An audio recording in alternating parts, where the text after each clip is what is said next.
Good afternoon, everyone, and thank you for being here with us. I'm sure that by now you already know who our panelists are. So I'm very happy to be in the presence of Malvina Nissim, professor of computational linguistics at the University of Groningen, right? Good. And also committee member of the ethics committee of ACL, the Association of Computational Linguistics. Then we have also Kornelia Papp. She's heading intelligent transformation at Zurich Insurance and is the founder of NLP Zurich. We have Sharon Richardson, who is AI and data strategist at Databricks, and also Sevgi Gozzella, who is the senior data and AI cloud solutions architect at Microsoft.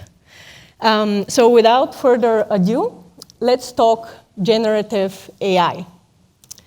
Generative AI has been in the works for quite some time now, but not until recently it got part of all the headlines and started dominating them, with ChatGPT coming out in November of 2022. So if we can go to the next slide. If we look at some of the headlines that have been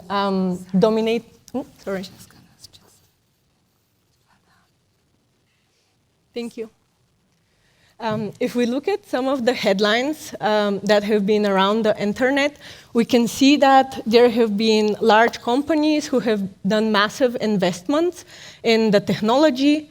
We also see that the CEOs of large technology companies have said that this technology is as profound as electricity and fire. We have seen that actually most recently, yesterday, EU lawmakers have announced that there's a draft agreement for the first ever rules book on AI. So there have been a lot of recent developments and a lot going on right now. And that's why we would like to hear from our experts, what do they think is next for the future of generative AI? And maybe let's start with Malvina. Is this on? Okay. That's a big question. I think for the near future, there will be more of this. So there will be new models that are, for example, I'm talking ChatGPT now, and there will be new models that are underlying ChatGPT, so the core large language models. And it's already happening. So there's already GPT-4. So ChatGPT was born with GPT 3.5. Now it's GPT-4.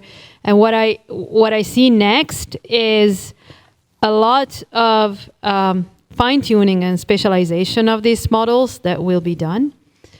But also, and it's a bit of a dream maybe, but also more entities picking up on this and developing similar technology, but which is more open, with disclosure of training data. And I do think that this is a direction where we should go instead of trying just to get bigger. Because I don't think that at this point, getting bigger is actually key to progress. Thank you so much for that. I found your point on fine-tuning really interesting. And that's why I would like to ask Sevgi, what do you think about that? Fine-tuning of the model. You can hear me, right? So just to check that. Perfect, good. Fine-tuning of the models. I mean, I think, Malvina, you started very well with the models and the development of models and how they will be evolving. As you know, the technology as it is now with generative AI is developing at a very fast speed, right? So every month you see different organizations, educational institutions, but also companies coming up with new tools, new models, more faster accuracy, right? Fine-tuning, of course, like you mentioned, Malvina, to ensure the accuracy, but at the same time, really developing governance frameworks around it. I think that's another important topic, and it's becoming more and more important as, we see a lot of bans from governments and other regulatory organizations around ChatGPT and OpenAI, in general, generative AI actually, and how they are used overall. So definitely, it's changing the way that we interact with the data. And I think our lives will never be the same because of it, and I think we are already at the beginning of it. But at the same time, with that comes the fact that there will be a lot of new things that we need to think of when it comes to how to make things more accurate, how to ensure that the data output is reliable enough. And of course, currently, we cannot really say wholeheartedly that whatever AI produces is really what is right or unbiased and it's going to be ethical, right? So there are a lot of things, a lot of learnings that we need to gather along the way, I would say. Yeah, thank you so much for that answer. I do find the point for validation also very, very relevant. And I'm wondering if anyone else from the panelists would like to comment on that. Okay. I think just back to that original question, if you don't mind, about the near future, because I'm with Malvina, I'd love to see open models take priority. I suspect the opposite is going to actually happen in the very near future. If we think about streaming services today, they've kind of splintered apart. A few years ago, you only needed one streaming service to get to most content. Now you need 4. You can't just go to Netflix or Prime anymore. You've got to have your Disney, you've got to have your Sky, you've got to have your other. They've kind of isolated. And I wonder if something similar will happen, because we've already seen announcements such as Reddit is now saying they're thinking of requiring licensing before their data gets scraped in the future for large language models. Selfishly, for me, one of the big boons with ChatGPT is it speeds up my code writing phenomenally. But all that does is because it gives me formatted outputs. Instead of me having to go through 3, 4, 6, 10 answers on Stack Overflow, I get the whole thing back pre-formatted and written out in the way I want it. Actually going to Stack Overflow with its own ChatGPT equivalent to just query to Stack Overflow would probably be pretty good for me for my coding needs. So I wonder if we'll splinter a little bit first and start to see partial versions of ChatGPT on some of the particularly large websites that might be quite frustrated at the moment that they feel their data's been monetized or taken opportunities from, that they'll build their own. So we might see the reverse rather than, I think it will come back to open. But yeah, that's one of my thoughts for the near future. Absolutely. I saw, Kornelia, you wanted to. I'm thinking continuously. So one thing that came to my mind is that I learned my lessons. I never ever in a panel going to say that AI will not take over creative jobs. That's what we used to say last 10 years. Now we know it's not true. So I don't know the future. I'm just going to admit. What I see short term is trust changing, how we search the internet. I think actually news will have probably a comeback, but that's just an opinion. And trustworthy news portals will have higher value. We will start paying for trustworthy resources and sources, and we will hopefully take care more of our data in the future. At least that's my positive hope with this change. How search will look in the future is also very interesting impact, because my dream is that search will only work on the resources or the sources that I allow search to search, right? To make it more trustworthy and actually make my life easier instead of having to go through all the outputs. Another point I wanted to reflect on is fine-tuning. As of today, you cannot really fine-tune the best models, right? GPT-4 you cannot fine-tune unless you work in a small company. That's, I believe, is a problem, especially if you work in industry and you need domain-specific models. So we will still have traditional AI models used in industry, as we do today. However, I also expect that short term there will be tools available enabling us to fine-tune other models. Thank you so much for that. I think that, one question that I have, and I would like to hear from you on as well, is what are some of the most exciting applications that you would like to see with ChatGPT? Who would like to? I can maybe get started. I'm fortunate to work at Microsoft and to be able to test some of the cool features already before they appear. But what I use at the moment, maybe I can start from there and what I would like to see and then hand over to my colleagues. Well, I already start using the Copilot, right? So the GitHub Copilot. So, well, bear in mind that I've been in management role for too long to do coding, but about 10 years ago when I was a web application developer, I spent a lot of time writing really APIs, writing a lot of code that is really mundane, takes a lot of time, copy-paste, lots of errors that I need to correct and debug for long hours afterwards. And what I really like about this technology is really the simplicity of it, right? So now when I want to code something, so when I talk to a particular customer and the customer wants to see a prototype, I can just go into the Copilot and I can just tell in natural language what I want to write. And then I don't need to really necessarily know the specifics of the coding, maybe the generic idea of coding, but I don't need to necessarily know that particular language. And then I can already fast prototype and test it out. So for me, I find that extremely cool and open doors, not only for developers, right? So because then they can focus on what really matters to them and what really helps them develop their ambition rather than writing a lot of copy-paste code and so on. So that's one thing for me is really interesting.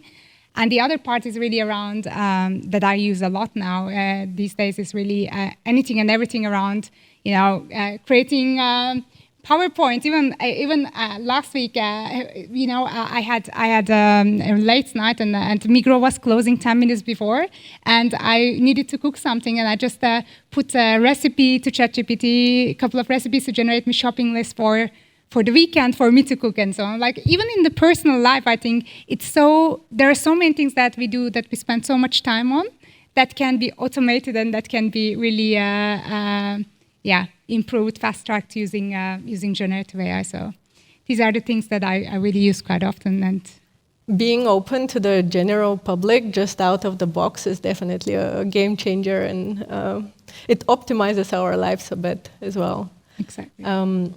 Boost productivity, exactly. Yeah. Just to add to that, I want to ask the audience a question. Who loves documenting code? Yes. And commenting code? Hands up. I hire you all, but yeah. So.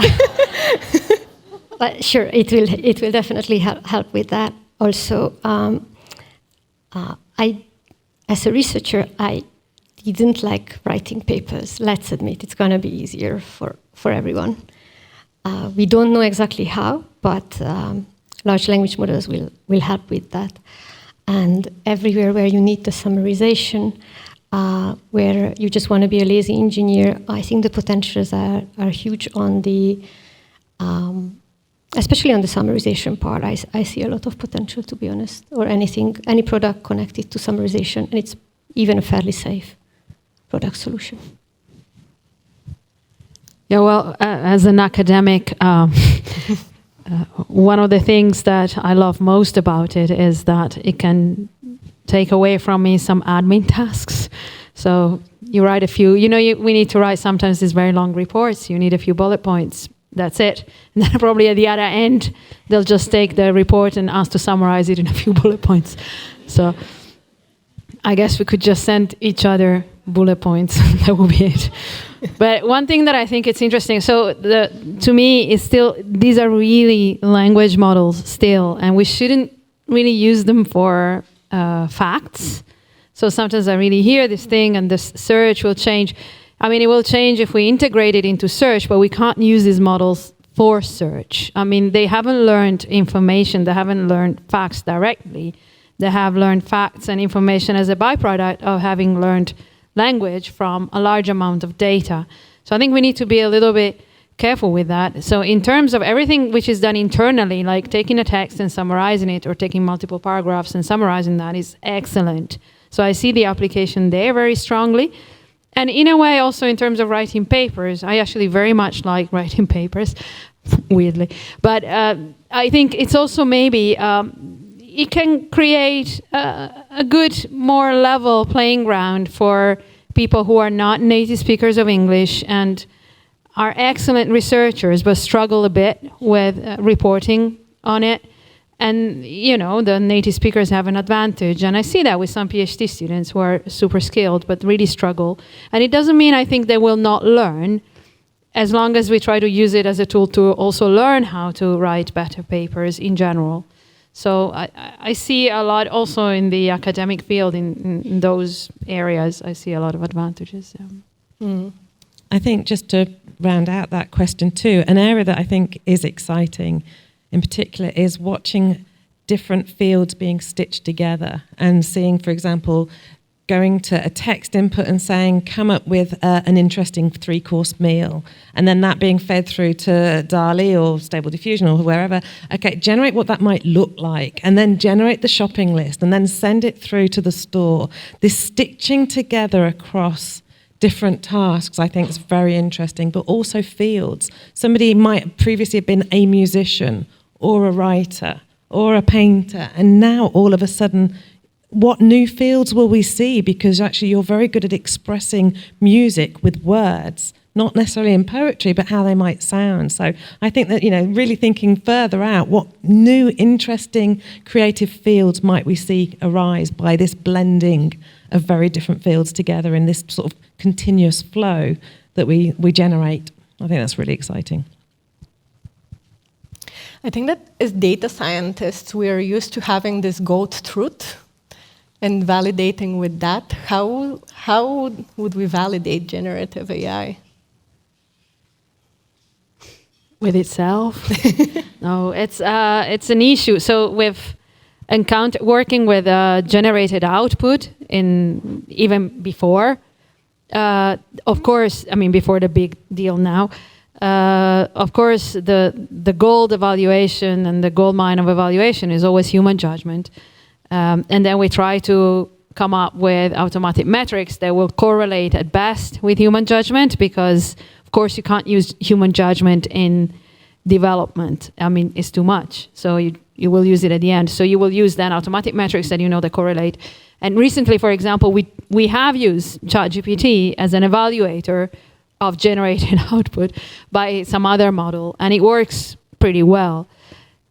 Eventually, there has to be human judgment, I guess, although you really need to figure out which dimensions you're trying to assess. I mean, do you want to assess factuality? Do you want to assess creativity? Do you want to assess fluency? And you might not even be able to always fully assess that. I mean, who judges creativity?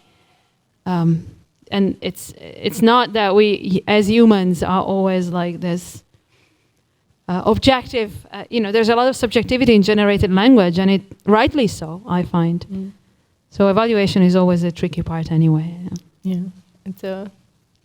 Maybe I can just add to your point, right? So it's a very, very fair point to what you touched on, right? So I find two things about the validation. Number one, I think, is the explainability that is really important. So really how that model in particular come up with that conclusion, right? So what's the thinking behind it? And if somehow we can really understand the thought process behind it, and that's exactly what now a lot of different institutions are working towards, then you can also set better controls around it, right? So you can set controls and policies surrounding that thought process, ensuring that you can get as valid of an output as possible. But exactly like you said, Malvina, it's really, we are not at the stage from my personal perspective as well, where we can say, okay, we don't have any human control over it, and we will just let explainability and the controls to take care of this. That's really not it.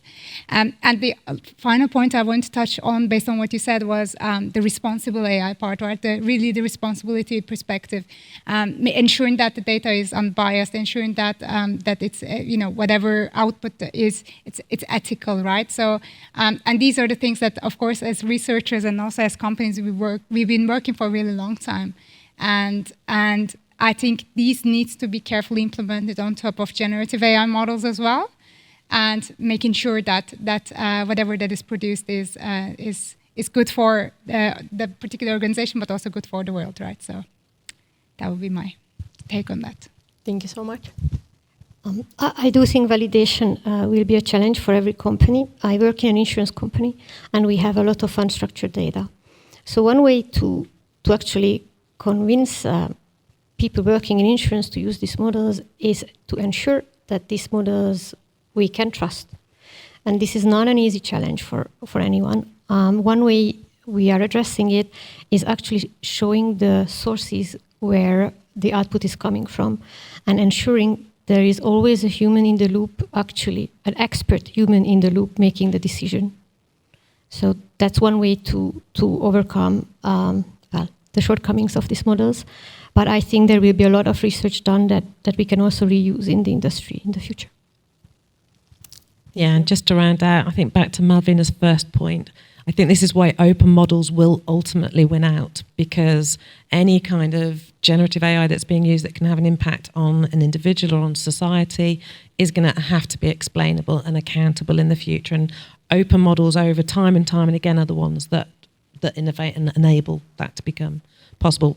We will still probably see closed models used in certain areas, but anything that's public and impacting on society is going to need to be open at some point. Can I just briefly add to that? I really like the comment on explainability and transparency. And to tie to this, I really find that without having access to the training data and without knowing what training data was used, it's going to be really tricky to be able to tell actually how these models are behaving really, and how much replication there is and how much copying there is. And yeah.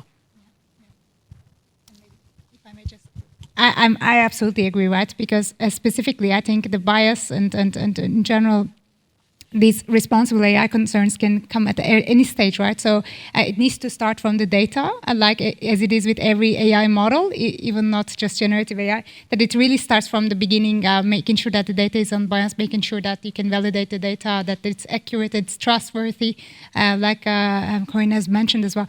So I think these are the things that we need to take care of first and foremost. And with that, is like you said, we need to know where the data comes from, what's in it, right? And then the second part is, of course, ensuring the algorithms can be trusted, exactly the point that has been put in place. And then still you need a human control and policies over top, right? So, yeah. And do we now see actions in that direction towards explainability of the systems? Yeah. I mean, I can only talk about my organization, right? So, but I do know there are a lot of organizations working in that regard, right? So that responsible AI being a very big topic with different institutions as well as organizations. I think that's exactly what I mean, right? So when starting with generative AI as well, it's like learning to drive a car, right? You start in the parking lot, you start learning on an internal use case, you learn how to apply a control, how to apply certain policies to ensure trustworthiness. And then afterwards, you start really building this to the outside space. But of course, there are certain things that can make it easier for you. So that's exactly where the organizations come in, right? So that provides you that framework around it to ensure that some of this heavy lifting is taken care of for them. So again, about the responsibility, explainability, and all these things, fairness, trustworthiness. So yeah, obviously at Microsoft we have this responsible AI division, and that's the reason why we have this part Azure OpenAI, which is like OpenAI governed by the responsible AI principles, right? So just putting that framework around it to make it easier for organizations and individuals then to leverage these things without worrying too much about the heavy lifting. So yeah. Thank you. I'm a little bit of different opinion. I don't think there is enough done in this field at all. I think there are a lot of fake regulations, and I'm going to make you work again so you don't fall asleep. So at least in Europe, you very often click on an accept button, right, before you interact with the web page. How many of you actually read what's behind it? So that's what I call fake regulations. So I see a lot of those fake regulations, and I think they are not enough. There are a lot of guidelines. I don't think they are enough. I think that if we really want to change something, we need to put in place proper regulations. I don't see that happening. Yeah, there is some copyright rules coming out yesterday from EU lawmakers. Will it change anything? I doubt. So I think we need to put in place regulations that we put in place, for instance, when we started driving a car and using seatbelts. We need similar regulations, otherwise we will just click a button, accept, and we will have no idea who takes our data in what way. And I guess also being the party pooper in the room on this subject is how do we ever get global consistency? Who decides what's responsible? Who decides who gets to decide what's responsible? China also is not missing out on this. They're starting to build their regulatory acts. But they had a very interesting line in their announcement, and I can't remember it off the top of my head specifically, but it was the effect that the AI models must be along the lines of socially acceptable to the Chinese government. So what data do they train on in order to avoid being socially unacceptable or not giving the citizen view that it's expected? This is a real can of worms as to will we ever reach global consensus on how to make AI responsible and ethical in a way that everybody agrees with. It's a real knotty problem. It's not a solved problem. Oh. Yes. No, I completely agree with this view. Good that somebody else spoiled the party before me. So that's no, I agree with that. On the other hand, I also think that there is quite at least in public institutions, there is a lot of awareness of this. Not so much on the legal aspect, but more on the open aspect. And I still want to stress that it's really part of things, because you can't have interpretable and explainable AI if you don't have open models. I mean, it's really, really hard. And there's one side is interpretation in terms of like trying to, as researchers, trying to figure out why the model made a certain decision. And then there's explainability, which is also like trying to get the model to tell the user, I've done this because X and Y. But if you don't really have direct access to the models, this is really tricky. You can do it on a small scale, but doing it on a larger scale is very complicated. And in that sense, I see that there is, I mean, I don't know if enough movement, but people are very much aware of this in the research community. And there are, I would say, research developments also, that try to get to more open approach, one more open approach to large models as well. And I think, again, I mean, there's all the legal aspect that I know is really complicated. And also, like, for whom are we regulating? And that I'm not sure there is a true solution to that, because somebody, this morning we heard the talk about, weather doesn't really know boundaries. So it's hard to have like independent meteorological services that make their own decisions, because then it's difficult. And at the same time now the things are so spread with AI and generative models that it's very hard to tell, like, across borders this happens, but they're not. Italy banned ChatGPT, then you use a VPN and you're done. And it's not systematized, and it's going to be very difficult to do that. Bans as well, if I may, right? So I fully agree with you, right? So there's still a lot of work to do around it. And from my perspective, obviously there are some regulatory bodies for different industries as well that could control it. But from my perspective as well, right? So it's really about working with the regulators, working together with the researchers, making sure that we make these as good as possible, right? But yeah, I think probably something that we will discuss, but from my perspective, there's so much good that can come out of these models and this new technology that I think banning is really not. I'm sure all of my colleagues here agree is that not the right way to go. It's really, rather than working with the regulatory bodies, with the legal entities, ensuring the right controls over it and make the best use of this technology. Yeah, I didn't think it was a good move of Italy. Absolutely. yeah, absolutely. Thank you, everyone, for all the sincere opinions. I would like to also see some of the questions from the audience. There is a Slido QR code. So I'm here, most importantly, to represent your questions to our panelists. So please feel free to submit them and I'm happy to bring them in. All right, and on that point is, one of the questions that we have is around data quality, and do we know how many people need to be involved there, or what teams? I'm going to dive straight in here. Go for it. We're building large language models on what documented texts we can get access to that have been digitized. Can we not pretend that there's huge amounts of quality in all our documented evidence? We keep revising history. You know, for example, one of the sources we know that certainly the open models are built on, and probably ChatGPT, is all books that are now have gone past copyright expiry. So up to 1901, there's an entire bank of all printed books. Well, that's dominated by the Victorian era, because that's when there was an explosion of printing, particularly writing of history. The Victorians, particularly, frankly, my accent, the British historians, along with the Europeans, were very opinionated about history and women's role in history too. So they felt, you know, a woman was just an object throughout medieval times. It's now being proven that's completely wrong. I mean, women invented beer. You know, it's just, and they made it, they sold it, they ran the taverns. In 1800 BC, there was a goddess to beer. Well, I think it literally was beer. You know, right the way through them. So we revise as we understand these things.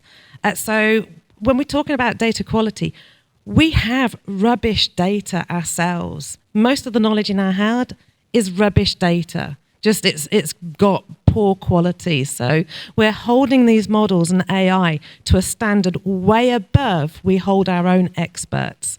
I'm just going to put that out there before we start talking about how we can measure data quality.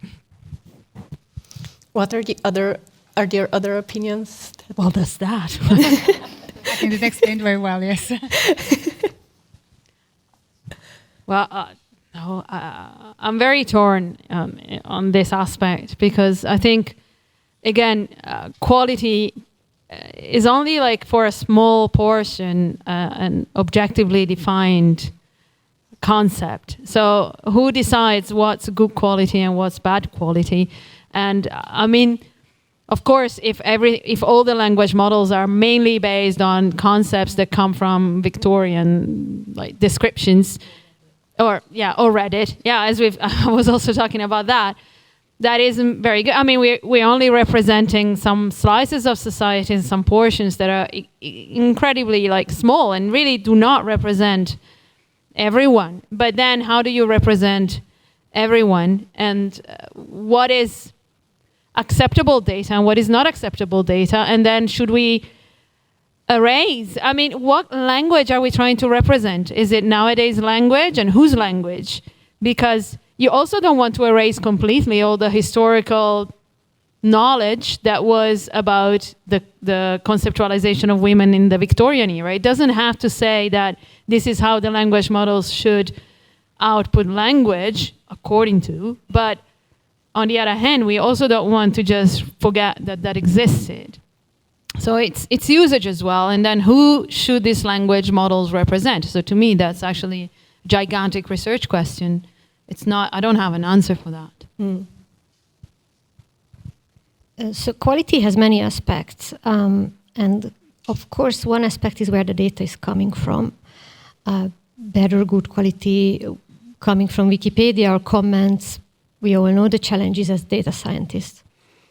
When you ask ChatGPT today, let's say GPT-4, who is the president of my country, it will output most of the time the US president, because that's what the system most often has seen. And there are many other examples we have also seen earlier in the presentations. So what we can do as data scientists or analysts or whatever your job is play with the systems, raise awareness in your company. If you work in a company, if you are a researcher, you are probably anyway already doing that, right? But if you work in industry, it's very important you let people play with these systems, you raise awareness, you organize knowledge sharing sessions, because we are learning the shortcomings step by step. Every new system will be somewhat different.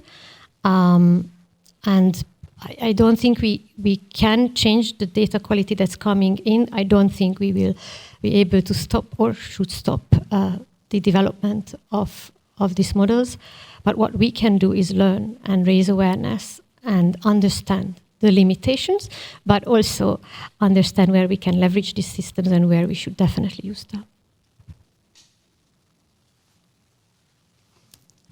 Thank you so much for that. We have a question here about what labor market disruptions do you see as a fallout of this development and how soon?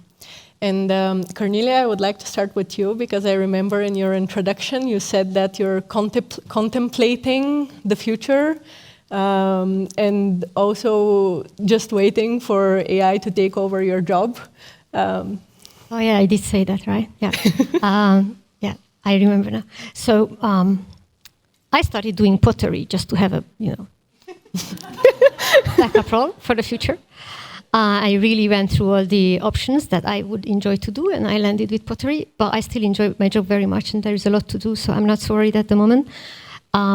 What I'm worried about is really upskilling my team and colleagues and helping them to grow with all the new improvements. What jobs? Gaming industry is going to change heavily. Journalism, media is going to change heavily. It has already changed, right? I'm speaking future, but it's already there. I think they will be the most impacted. Education is going to change. It's going to be very difficult for teachers to make good decisions. And I think I am also a teacher, so I think I can say that. I think it will be very important, again, not to block this from the students, but to teach them how to leverage them, how to leverage these solutions. And I let the others speak as well. Yeah, just to add on top of that, right? So, yeah, for education, I think that's definitely a new set of challenges that are awaiting, right? So with ChatGPT, I know Princeton, I read last week that they came up with this GPT-1. It's kind of like an algorithm that detects AI output and human output, so understands this.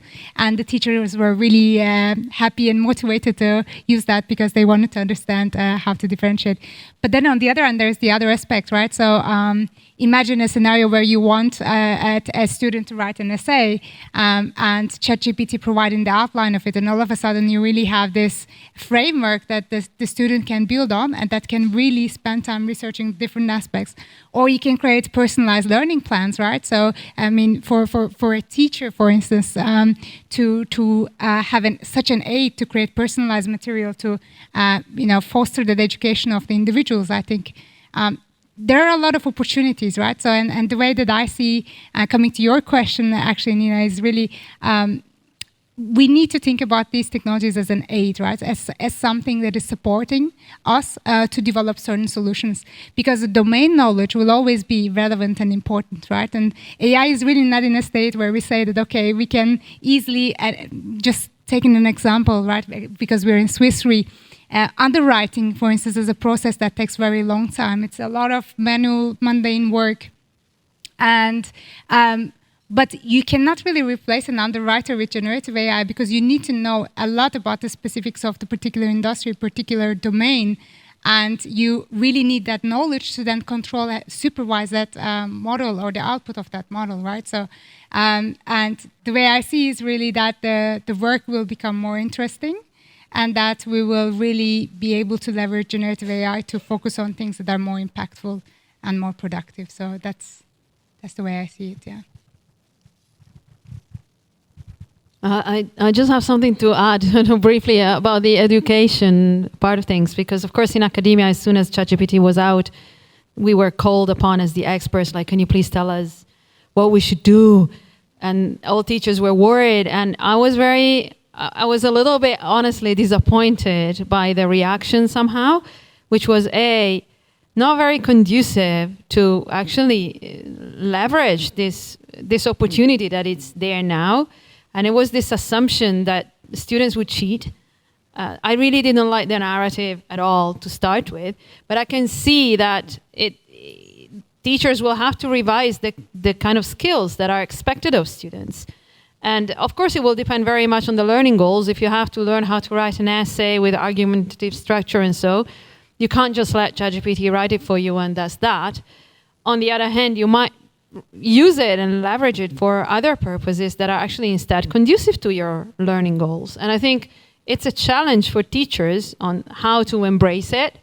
And awareness is key, both on the teacher side and the student side. But I completely agree that banning it, it's actually a disservice to students. I just wanted to stress that because I don't think that that's absolutely the way to go. No. Yeah, I'd say I agree 100% with what everyone else has said. In terms of the impact for me, I think, of generative AI and tools like ChatGPT on the jobs market in general, I think one of my bigger concerns is that it will exacerbate a digital divide in that it potentially makes talented people super talented. And it kind of risks making if you're not super talented already, if you're mediocre or below average, it's probably going to be better than you. So content creation already for generic stuff, and this is a live example from earlier this week. I was asked by my company Databricks to produce a bit of a spiel for us to promote the event on LinkedIn, and I spent about 4 minutes trying to put a paragraph together before realizing I should just ask ChatGPT. And so everything you've read this week on LinkedIn that's been Databricks promoting this has been written by ChatGPT. Thank you so much also for touching on that, because I see here a lot of questions actually exactly around content creation and what would that mean for the future and how should we be treating it. So yeah, that's really amazing to hear. Oh, no, one question I have, and I don't have an answer because I don't know the legal details of that or actually how that is addressed. But it's a question that I've heard and a question that I've asked myself is who's responsible for the text produced by ChatGPT and generative models in general? If you're giving it a prompt, is the text yours? Are you accountable for what's been written and then you spread it? And is this your responsibility? Is there any copyright? Who does the text belong to? And that I have no answer because I don't know. And if anyone has any point to this, it's... So one thing I noticed is I used to have colleagues who write very short emails, only 4 lines. I love those colleagues. Suddenly, their emails became very long, with long sentences, all sounding the same. So, and I asked them, stop using ChatGPT, just keep writing the 4 lines you used to do. So there is a content generation in both ways, and use it when it's really useful. And at the moment, they are not so good. So if you play with it a lot, you see right away where it's coming from. So revising it, reviewing it, it's still very important. And I personally think, it's my personal opinion, that the humans are responsible for what they output there on LinkedIn, at their work, at their job.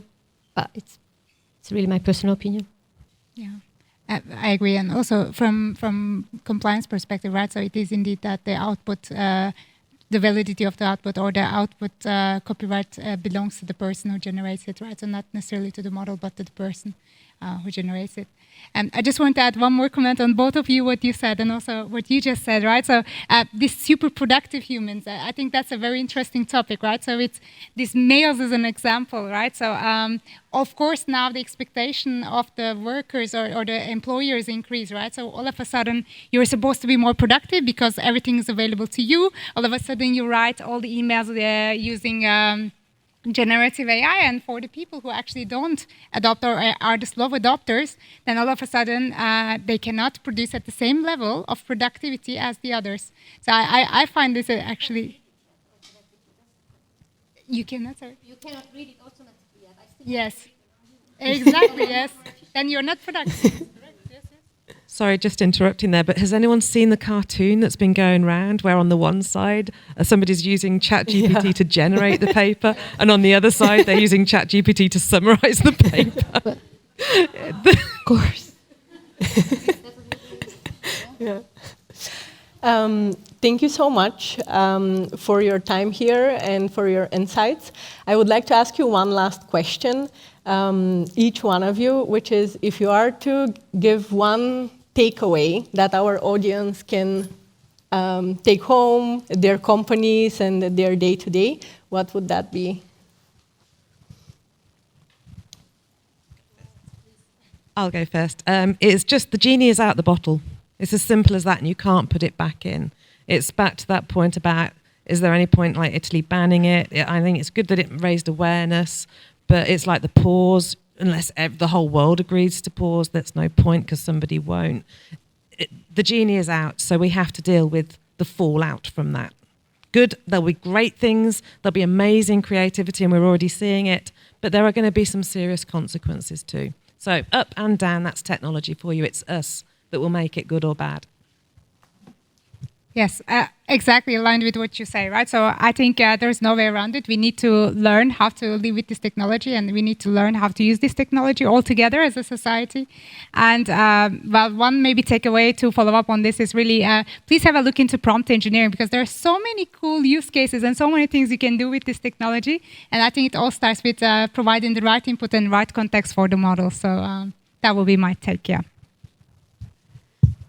Yeah, I agree with the future of prompt engineering. I mean, there's probably a lot to be looked into that. But as a final message, maybe it's redundant for this audience, but I wish you go out in the world and also bring this message forward, which for me is really don't be scared. So, and stay alert, but don't be scared. There's a lot to be done with this technology, and it has a lot of potential. And as long as we are aware of what it can do, what it cannot do, and we stay involved instead of like blocking or closing eyes or being very worried about the future, but we stay in the loop as humans and as experts, as practitioners, I think there's a lot of good that can come out of this.